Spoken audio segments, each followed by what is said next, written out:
How you doing, beautiful people?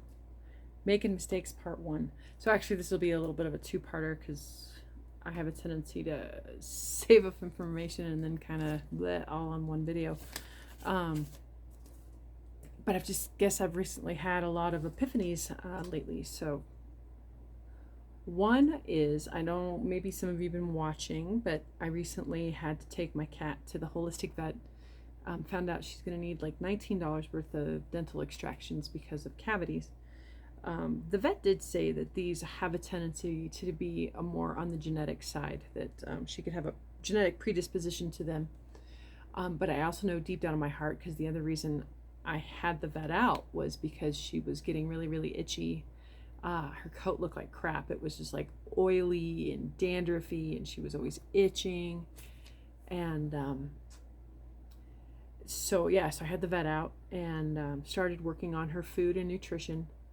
So this is the part that I screwed up. Like when I first got her, I was an FDN. I already knew that nothing should be eating processed food, right? Especially kibble. It's dead.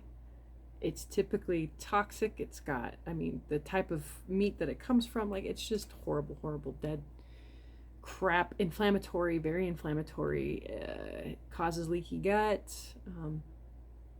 And that's what's going on with her. So she developed a leaky gut and she started developing food sensitivities. So I had to take her off of chicken completely for like 9 weeks. I've had to rotate her diet just like I would with a person when I help them with leaky gut. So one day she gets turkey, and then the next day she gets pork, and then the next day she gets rabbit. And there's another one in there somewhere, but I can't remember what. And then she's also got a few supplements added onto it. So it's funny, this cat, I know you think of the cat litter box and that it should always just kind of stink, right? You would think it's poo, and poo stinks, but hers was like always really bad. Like the minute she'd leave the cat litter box, it was always like, dang, cat. Since I've switched her diet, not only has her itching dramatically decreased, her coat looks fluffy and not greasy, no dandruff, and her cat litter box doesn't stink anymore. Like, how crazy is that? Like, I had no idea. And the amount of stool she has is less.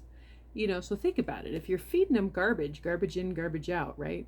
But if you're feeding her stuff that her body can use, it's going to be less waste. So I was feeling really, really super guilty over that the other day because I knew better. I knew that feeding her a dead, dried, inflammatory food would cause problems.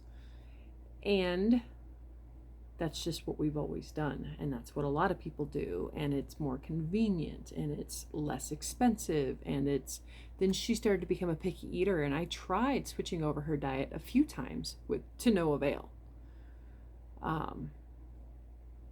So I have to stop beating myself up over that one and just say lesson learned, right?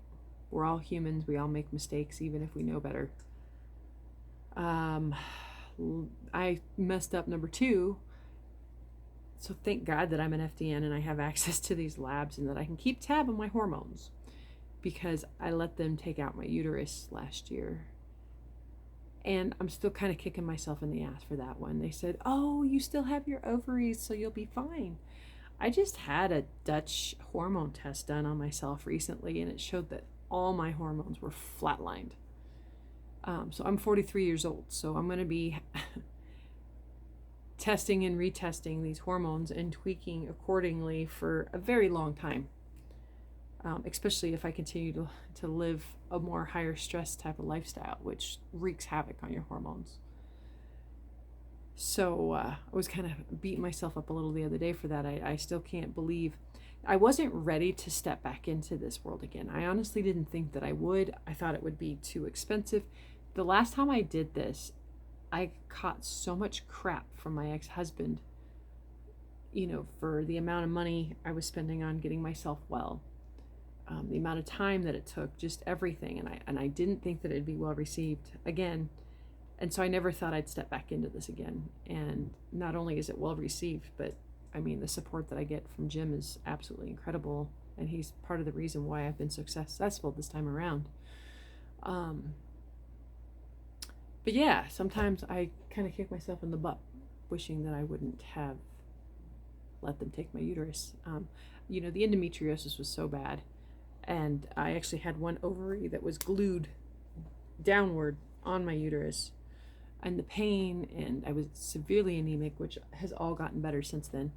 But I still wish I wouldn't have let them take that. So anywho, you live and you learn, right? And I'm grateful for these learning experiences, and I'm grateful that I'm able to turn around my health and my cat's health and my client's health and my husband's health and my stepkid's health and my kid's health, and it's a wonderful thing. Stay tuned.